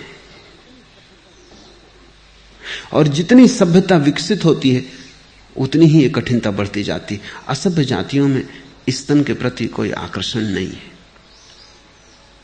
क्योंकि स्त्रियां उघाड़ी हैं, स्तन उघड़ा ही हुआ है। और हर बच्चे को जितनी देर तक उसे दूध पीना हो मां का, पीने की पूरी स्वतंत्रता है। वो 10 साल का भी हो जाए और पीता रहे तो कोई अड़चन नहीं। सभ्य समाजों में जल्दी से जल्दी बच्चे से स्तन छुड़ाने की आकांक्षा है, और जितने जल्दी स्तन छुड़ा लिया जाए उतने ही स्तन में रस शेष रह जाता है। फिर कविताएं करते हैं लोग, स्तन की चित्र बनाते हैं, मूर्ति गढ़ते हैं, हजार उपाय करते, लेकिन उनका मन स्तन के आसपास घूमता रहता है। बच्चा तृप्त नहीं हो पाया, अतृप्त रह गया है। वो अतृप्ति सपने बनाती है। अतृप्ति में भीतर का एक सम्मोहन पैदा होता है, और इसकी तृप्ति का कोई उपाय नहीं है जब तक कि सद्बुद्धि ना जगे। इसे सतत स्मरण करना जरूरी है। शंकर कहते हैं बार बार इसका स्मरण होता रहे तो ही वो जो पहला संस्कार पड़ा है वो टूट सकता है। वैज्ञानिकों ने कुछ खोजें की हैं, उनकी एक खोज बड़ी महत्वपूर्ण है। एक वैज्ञानिक मुर्गियों पर प्रयोग कर रहा था। मुर्गी के अंडे से बच्चा पैदा हुआ, तो उसने उस बच्चे को मुर्गी को न देखने दिया, एक बतख को पास रख दिया। बच्चे ने जब आंख खोली अंडे के बाहर आके, तो उसने बतख को देखा। यह पहला संस्कार हुआ। फिर एक बड़ी मजेदार घटना घटी। वो बतख के पीछे दौड़े, मुर्गी से उसकी कोई पहचान ही ना रही। बतख उसे मारे भी, क्योंकि बतख को बर्दाश्त नहीं है कि मुर्गी का बच्चा नाहक उसके पीछे भागे। उसे मारे भी तो भी वो उसी के साथ जाए। मुर्गी उसे फुसलाए भी तो वो उसके पास ना आए, दूर खड़ा डरे। बतखों का जो कटघरा था उसमें वो सोना चाहे रात को, और बतखें उसे मार मार के बाहर निकाल दें, और मुर्गी उसे फुसला के अपने कटघरे में ले जाना चाहे, जहां सभी मुर्गियां उसका स्वागत करने को तैयार हैं, लेकिन वो वहां जाने को तैयार नहीं। पहला इम्प्रिंट, पहला संस्कार बड़ा बहुमूल्य है, वो जीवन भर पीछा करता है। मनुष्य के जीवन में जो भी पहली घटना घटती है वो सदा पीछा करती, और फिर जीवन भर चित्त उसके आसपास सपने गूंथता है। स्त्री के शरीर में या पुरुष के शरीर में ऐसा क्या है जिसमें इतना आकर्षण है? निश्चित कुछ है, क्योंकि तुम्हारा शरीर भी स्त्री और पुरुष के शरीर के मिलन से बना है। आधा स्त्री ने दान किया है, आधा पुरुष ने दान किया है। हर व्यक्ति आधा पुरुष है, आधा स्त्री है, दोनों का मेल है। तुम्हारा रोआ रोआ आधा स्त्री है, आधा पुरुष है, अधूरा अधूरा है। वो जो तुम्हारे भीतर स्त्री का हिस्सा है वो पुरुष की आकांक्षा करता रहता है, वो जो तुम्हारे भीतर पुरुष का हिस्सा है वो स्त्री की आकांक्षा करता रहता है। मनोविज्ञान की नवीनतम खोजें ये कहती हैं कि हर पुरुष के भीतर अचेतन में छिपी स्त्री है और हर स्त्री के भीतर अचेतन में छिपा पुरुष है। जब तक तुम्हारे भीतर की स्त्री तुम्हारे भीतर के पुरुष से ना मिल जाए तब तक तुम बाहर खोजते रहोगे। जब तक तुम्हारे भीतर का पुरुष तुम्हारे भीतर की स्त्री के साथ एक ना हो जाए, जब तक तुम्हारा चेतन मन अचेतन मन संयुक्त होकर एक ना हो जाए, तब तक तुम्हारे जीवन में विजातीय का स्त्री का पुरुष के लिए, पुरुष का स्त्री के लिए आकर्षण शेष रहेगा। तुमने अर्ध नारीश्वर की प्रतिमा देखी जिसमें शंकर आधे हैं स्त्री और आधे पुरुष? जब तक तुम्हारे भीतर भी आधे पुरुष और आधी स्त्री की अर्ध नारीश्वर प्रतिमा निर्मित ना हो जाए, जब तुम अपने भीतर ही पूरे ना हो जाओ, तब तक तुम्हारी तलाश बाहर जारी रहेगी। तुम चाहोगे स्त्री से मिलकर शायद पूर्णता हो जाए, कुछ खोया खोया लगता है। स्त्री तुम्हारे भीतर ही तुम्हारे अचेतन में पड़ी है। इसलिए समस्त योग तंत्र मौलिक रूप से तुम्हारे भीतर की शक्तियों को मिलाने की प्रक्रिया है। जब तुम भीतर जुड़ के एक हो जाते हो, तब तुम्हारे भीतर बाहर की आकांक्षा समाप्त हो जाती। लेकिन बाहर की आकांक्षा समाप्त हो तो ही तुम अपने भीतर मिलकर एक हो सकते हो। ये दोनों बातें एक दूसरे पर निर्भर हैं, अन्योन्याश्रित हैं। इसलिए शंकर कहते हैं, नारी के रूप स्तन और नाभि प्रदेश को देखकर मोहाविष्ट मत हो। शंकर पुरुषों से बोल रहे हैं, क्योंकि उन दिनों विशेषकर इस देश में धर्म मूलतः पुरुष का एकाधिपत्य था। लेकिन यही बात स्त्रियों के लिए भी कह देनी जरूरी है कि पुरुष के शरीर में भी कुछ नहीं है जिसमें मोहाविष्ट होने की जरूरत हो। शंकर के ये वचन या इस तरह के और संतों के वचन एक बड़ी भ्रांति का कारण बन गए। ऐसा लगता है कि स्त्री के शरीर में कुछ नहीं और तुम्हारे शरीर में बहुत कुछ। शरीर में ही कुछ नहीं है, ये ख्याल रखना। नहीं तो पुरुष सोचने लगते हैं कि स्त्री के शरीर में कुछ नहीं है, सब हड्डी मांस मज्जा, और तुम्हारे शरीर में सोना हीरा चांदी।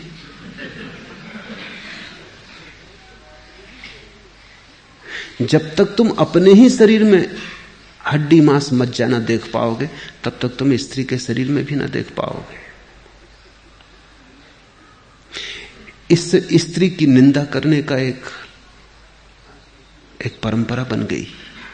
पुरुष सोचने लगे कि जैसे स्त्री ने उन्हें बंधन में डाला है, तो फिर स्त्री को किसने बंधन में डाला है? पुरुष सोचने लगे कि स्त्री ही मोक्ष में बाधा है। अगर स्त्री मोक्ष में बाधा है तो स्त्री के लिए मोक्ष में कौन बाधा है? स्त्रियां तो फिर बिना बाधा के मोक्ष पहुंच जाएंगी। थोड़ा सोचो तो, उनके जीवन में कोई बाधा ही नहीं है तो मोक्ष में कोई अड़चन नहीं, वो तो ऐसे ही पहुंच जाएंगे। नहीं, स्त्री और पुरुष का सवाल ही नहीं है। विपरीत में जो आकर्षण है वो व्यर्थ है, वे सब मांस के विकार मात्र हैं। ऐसा विचार मन में बार बार करो, क्योंकि संस्कार जो पड़ चुका है उसको तोड़ने के लिए बार बार विचार की जरूरत है। सतत स्मरण रहे तो जैसे जलधार पत्थर को तोड़ देती है, बड़े मजबूत पत्थर को। जब पहली दफा जलधार गिरती, कौन सोचेगा कि जलधार पत्थर को तोड़ पाएगी? लेकिन एक वक्त आता है कि जलधार तो बनी रहती, पत्थर रेत के कण कण होकर बह जाता है। संस्कार बड़ा कठोर है, बड़ा गहरा है, लेकिन अगर विचार की जलधार बूंद बूंद भी टपकती रही तो एक दिन तुम अचानक पाओगे कि पत्थर टूट गया और बह गया। और जिस दिन तुम्हारे संस्कार बह जाते हैं तुम मुक्त हो जाते हो। और हे मूढ़, सदा गोविंद को भजो। और गोविंद के भजन को शंकर कह रहे हैं, निरंतर साधे रहो, कुछ भी करो, लेकिन लौट लौट के गोविंद के भजन को। गोविंद के भजन का अर्थ है जो दिखाई पड़ रहा है वो काफी नहीं है, पर्याप्त नहीं है, पूरा नहीं है। जो नहीं दिखाई पड़ रहा है वह भी है, उसे याद रखो। कहीं ऐसा ना हो कि दृश्य में अदृश्य खो जाए। अदृश्य को याद रखो। तुम मुझे देख रहे हो, मैं तुम्हें देख रहा हूं। तुम मुझे जहां तक देख पाओगे वो दृश्य है, लेकिन मेरे भीतर अगर तुम्हें अदृश्य की भी याद बनी रहे, रास्ते पर तुम चलो और जो आदमी तुम्हें मिले, जानवर मिले, वृक्ष मिले, तो जो दिखाई पड़ रहा है वो तो ठीक है, जो दिखाई पड़ रहा है वो संसार है। लेकिन हर दिखाई पड़ने वाले के भीतर जो अदृश्य छिपा है वही गोविंद है। गोविंद को भजने का अर्थ है दृश्य तुम्हें भुला ना पाए, दृश्य तुम्हें धोखा न दे पाए, तुम अदृश्य को याद रखते ही रहो।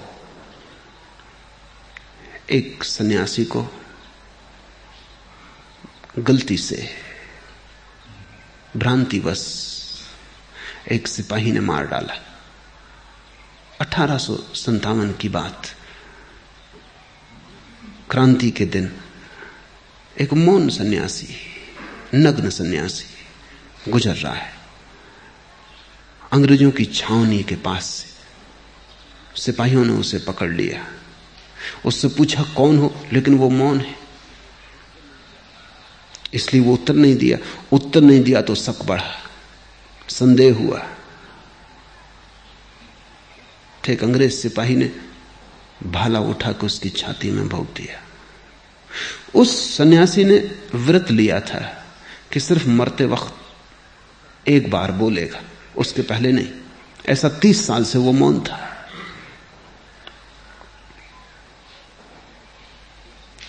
जब भाला उसकी छाती में छिदा, खून का फवारा फूट पड़ा, तब उसने सिर्फ एक वचन उपनिषद का कहा, तत्वमसि श्वेतकेतु, तू भी वही है श्वेतकेतु।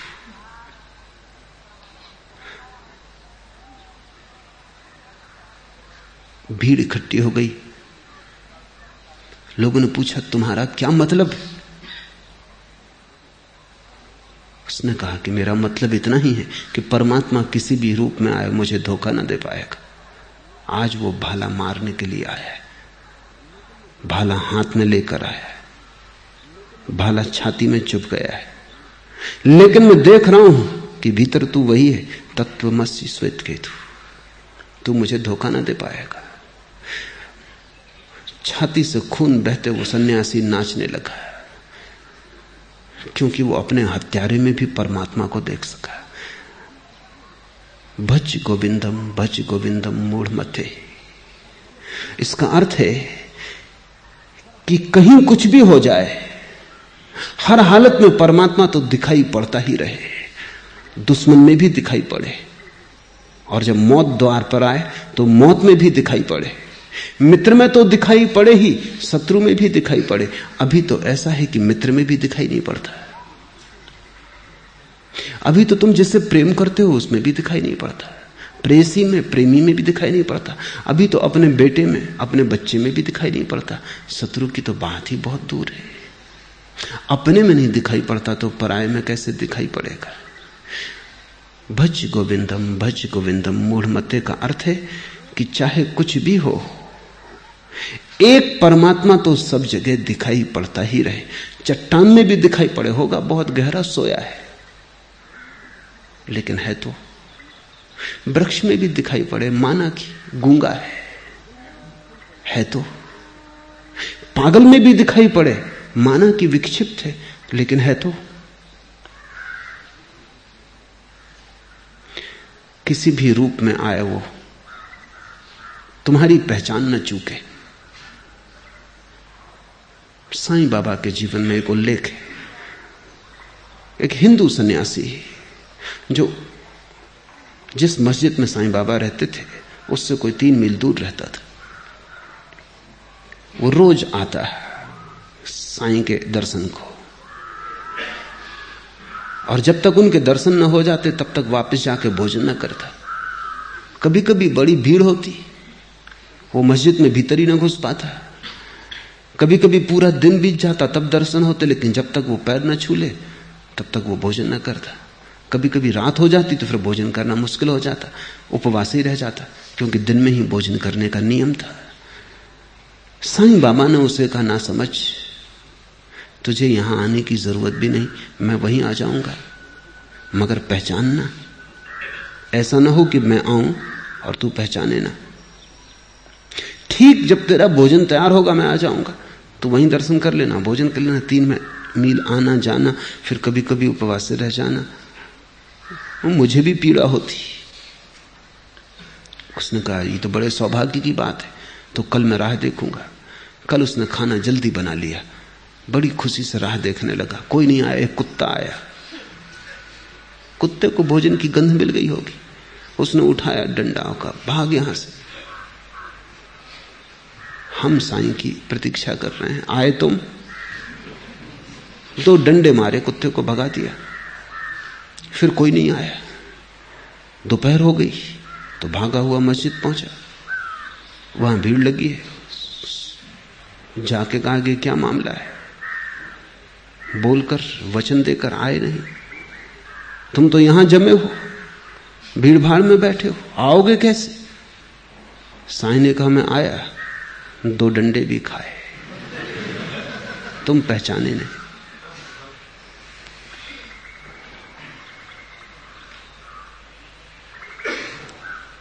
घबराया सन्यासी। 2 डंडे? उसने कहा कुत्ता आया था महाराज। साईं ने कहा वो मैंने पहले ही कह दिया था, पहचानना। आऊंगा जरूर। किस रूप में आऊंगा? उस समय कौन सा रूप सुलभ सरल होगा आने के लिए? ये तो समय समय की बात है। उस समय यही मौजूद था कि कुत्ते के शकल में आऊं।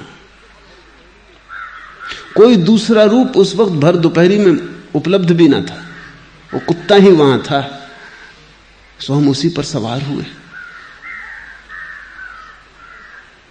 रोने लगा सन्यासी। उसने कहा एक दफा भूल हो गई, एक मौका और, कल चाहे कुछ भी हो पहचान लूंगा।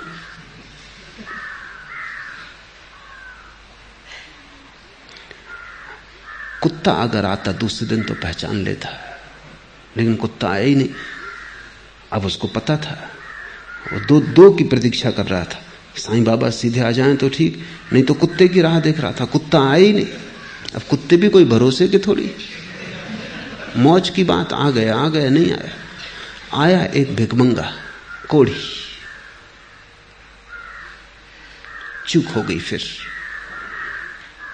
उसकी बास आ रही थी, भयंकर दुर्गंध थी।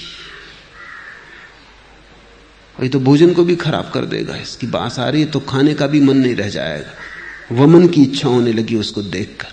कहा कि भाई जा, यहां आने की कोई जरूरत नहीं, यहां अंदर प्रवेश भी मत करना।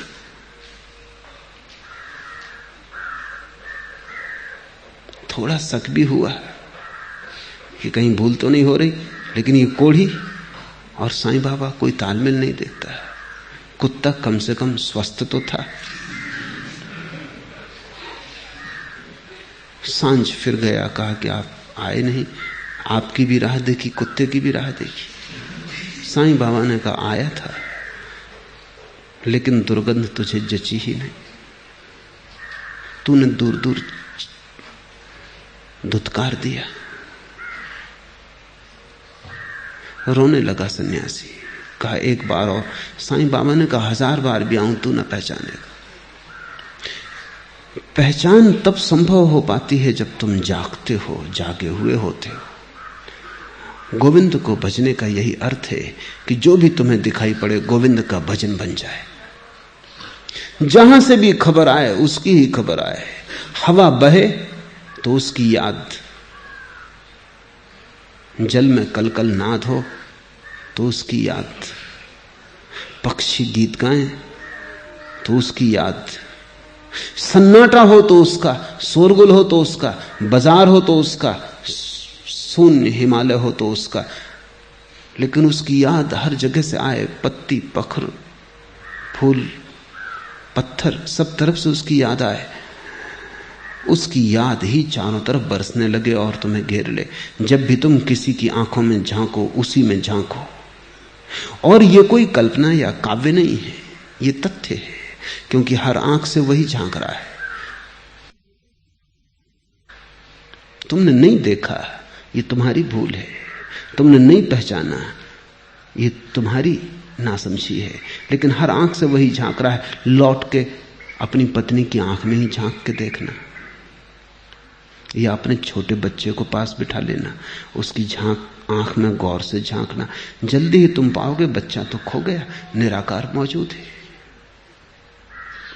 तुम जहां भी गहरे देखोगे उसी को पाओगे, जहां भी तुम उथला देखोगे चूक जाओगे। कमल के पत्ते पर जैसे तरल और अस्थिर होता है जल, वैसे ही यह जीवन अतिशय चपल और अस्थिर है। यह ठीक से समझ लो कि संसार अहंकार के रोग से ग्रस्त है और दुख से आहत। अतः हे मूढ़, सदा गोविंद को भजो। यहां तो सब बहा जा रहा है, प्रतिपल भागा जा रहा है, यहां कुछ भी स्थिर नहीं है। इस अस्थिर पर भवन मत बनाना। इससे तो रेत भी कहीं ज्यादा स्थिर है। यह संसार तो जल की धार है, इस पर भवन मत बनाना, अन्यथा पछताओगे। स्थिर को खोजो, सदा उस पर नजर रखो जो सब बहाव के बीच में भी ठहरा है। गाड़ी चलती है, चाक घूमता है, लेकिन कील ठहरी रहती। कील पर नजर रखो, कील में तुम उसे पाओगे, चाक में संसार है। संसार का अर्थ ही चाक है, इसलिए तो हम उसे संसार चक्र कहते हैं। वो घूमता चला जाता है, लेकिन जिसके सहारे घूमता है वो कील स्थिर है।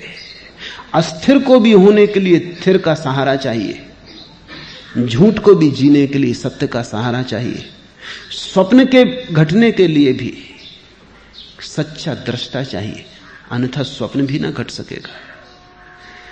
कमल के पत्ते पर जल जैसे तरल और अस्थिर होता है, ऐसा ही ये जीवन अतिशय चपल और अस्थिर है। इससे बहुत अपने को मत जकड़ लेना, अन्यथा तुम जकड़ोगे, पछताओगे, दुखी होगे। क्योंकि यहां कुछ रुक नहीं सकता, तुम रोकना भी चाहोगे ना रुकेगा, सब बहा जा रहा है। जवान हो, जवानी बह जाएगी, पकड़ोगे, कोशिश करोगे, पकड़ ना पाओगे, पछताओगे, पकड़ने में ही समय व्यय हो जाएगा। ये शरीर है, कल नहीं होगा। ऐसे बहुत शरीर हुए और नहीं हो गए। संसार एक चंचलता है, एक चपलता है, एक परिवर्तन है। यहां तुम अपना घर मत बनाना, ज्यादा से ज्यादा सराएं, रात ठहरे, सुबह फिर चल पड़ना है। और यहां तुमने अगर घर बनाया तो दुख परिणाम है, इसलिए तुम दुखी हो। लोग मुझसे पूछते हैं हम दुखी क्यों हैं?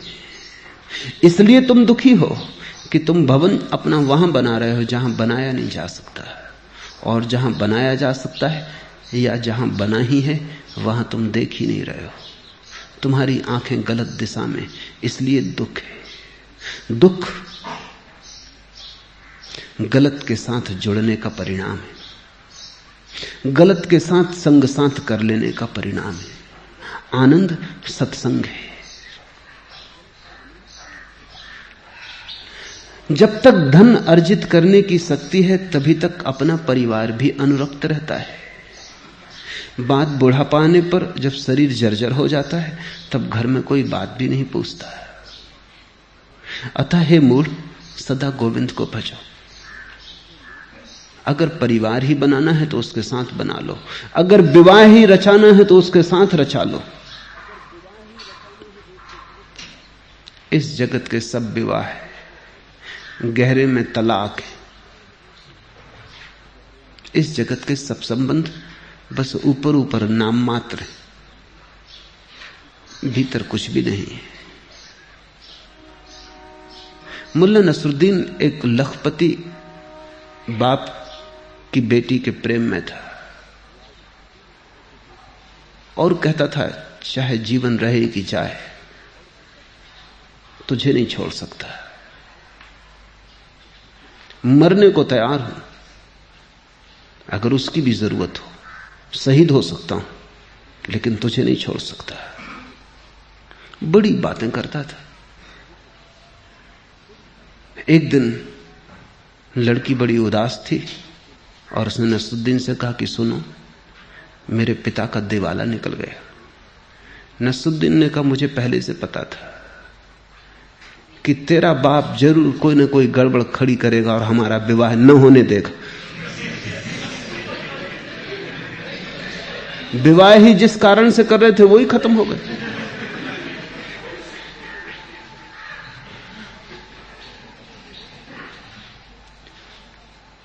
तुम्हारे संबंध, तुम कहते कुछ और हो, कारण उनका कुछ और ही होता है। तुम बताते कुछ और हो, और मजा ऐसा है कि तुम जो बताते हो सकता है तुम ऐसा मानते भी हो कि यही सच है। तुम अपने को भी धोखा दे लेते हो, दूसरे को ही देते हो, ऐसा नहीं है। आदमी बड़ा कुशल है, अपने को भी धोखा दे लेता है। जब तक शरीर में प्राण बसते हैं तभी तक घर के लोग कुशल क्षेम पूछते हैं। प्राण निकलने पर शरीर का पतन हुआ कि फिर अपनी पत्नी भी उस शरीर से भय खाती है। अतः हे मूढ़, सदा गोविंद को भजो। जो सदा साथ रह सके उसी का साथ कर लो। जिनका साथ नदी नाव संयोग है उनका साथ भी क्या साथ है। राह पर चलते हुए जैसे यात्री मिल जाते हैं, घड़ी भर को साथ हो लेते हैं, फिर अलग अलग मार्ग हो जाते हैं, बिछुड़ जाते हैं, ऐसा ही घड़ी भर का साथ है। इस साथ को बहुत मूल्य मत देना और इस साथ को सत्य मत मान लेना। स्वप्न में जैसे किसी से मिलन हो गया है, नींद टूटते ही छूट जाएगा। बालक खेलकूद में आसक्त रहता है, युवक तरुणी के प्रेम में आसक्त और वृद्ध चिंताओं में आसक्त रहते हैं। कभी तो मनुष्य परमात्मा के प्रति संलग्न नहीं होता। अतः हे मूढ़, सदा गोविंद को भजो। बचपन गुजर जाता है खेलकूद में, क्रीड़ा आसक्ति में, जवानी गुजर जाती है प्रेम के नाम पर चलते हुए खेल में, बुढ़ापा अतीत की चिंताओं में, अतीत का हिसाब बिठाने में, लगाने में, और जीवन यूं ही चला जाता है। परमात्मा की याद ही नहीं आ पाती और परमात्मा को हम टालते चले जाते हैं, स्थगित करते चले जाते हैं। कल और कल और कल आती है सिर्फ मौत। परमात्मा की याद भी नहीं कर पाते और मौत आ जाती है। हे मूढ़, सदा गोविंद को भजो। इसके पहले कि मौत आ जाए, जब भी होश आ जाए, जगाओ अपने को। थोड़ा देखो क्या तुम कर रहे हो, कहां तुम उलझे हो। तुम्हारे कृत्यों का क्या परिणाम हो सकता है। तुम्हारे कृत्य, तुम्हारा धन, तुम्हारी प्रतिष्ठा सब पड़ी रह जाएगी। जो पड़ा ही रह जाएगा उसके साथ बहुत समय व्यय मत करो। जितने जल्दी जाग जाओ उतना अच्छा।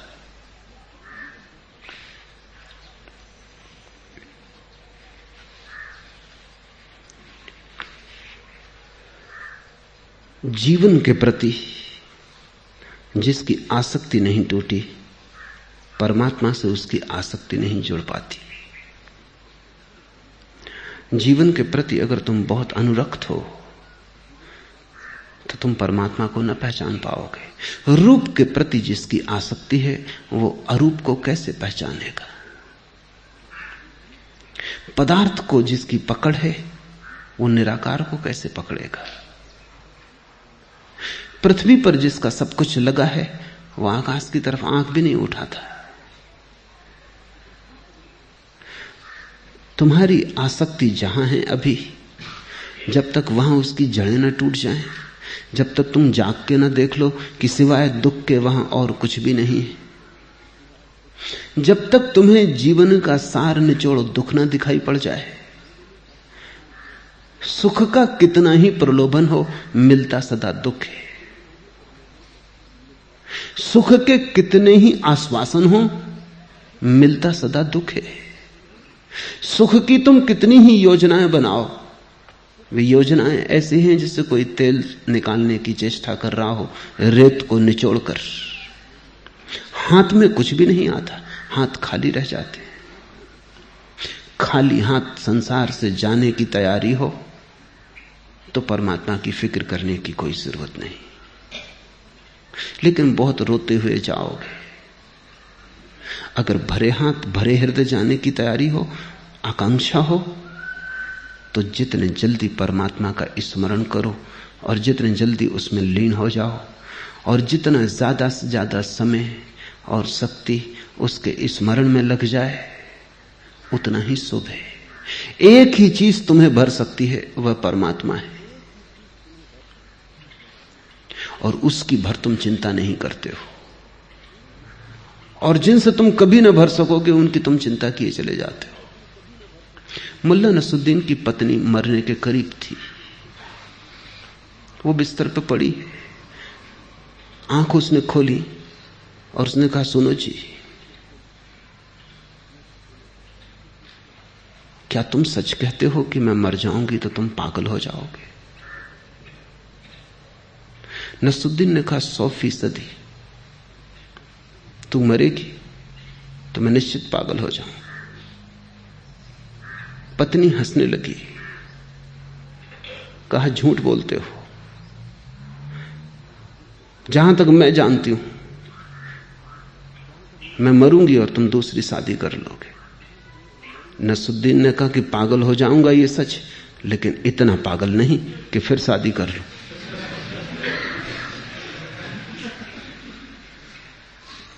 अगर जीवन को तुम गौर से देखो तो तुम दोबारा जन्म ना लेना चाहोगे, तुम फिर शादी ना करना चाहोगे, क्योंकि सिवाय दुख के और तुमने पाया क्या?